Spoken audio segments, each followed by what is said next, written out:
Nagbabala ang PNP tungkol sa fake receipt scam kung saan edited o peke ang proof of payment na ipinapadala ng customer sa seller. Tulad na nangyari sa isang kainan na nakatanggap ng mahigit 2,000 pisong halaga ng order. May report si Von Aquino. 10 chicken rice meal additional rice at drinks na nagkakahalaga ng 2,300 pesos ang in-order ng isang customer via Facebook chat sa isang restaurant sa Marikina City.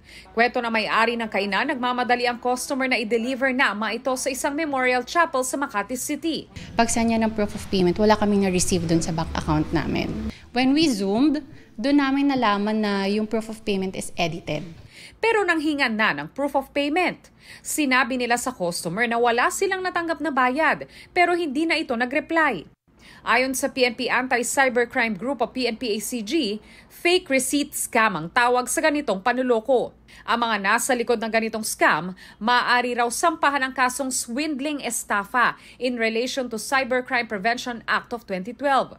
Payo ng PNP-ACG sa mga nabiktima ng ganitong scam, i-document o kunan ng litrato ang online transactions, account na ginamit ng suspect at ang contact number nito. Sa account naman po is hanapin po nila yung URL, yung mismong link ng Facebook account kasi kailangan po yan ng mga investigator natin para i-trace yung account po. And pumunta na po sila sa pinakamalapit na PNP-ACG office para po makita or ma-assess ng investigator kung ano po pwedeng natin gawin.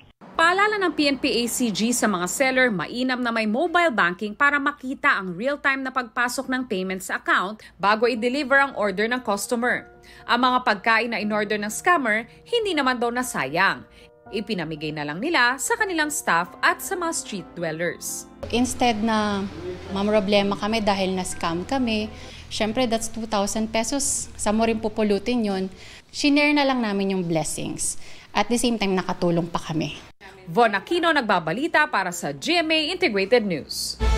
Huwag magpahuli sa mga balitang dapat ninyong malaman. Mag-subscribe sa GMA Integrated News sa YouTube. Sa mga kapuso abroad, subaybayan nyo kami sa GMA Pinoy TV at sa www.gmanews.tv.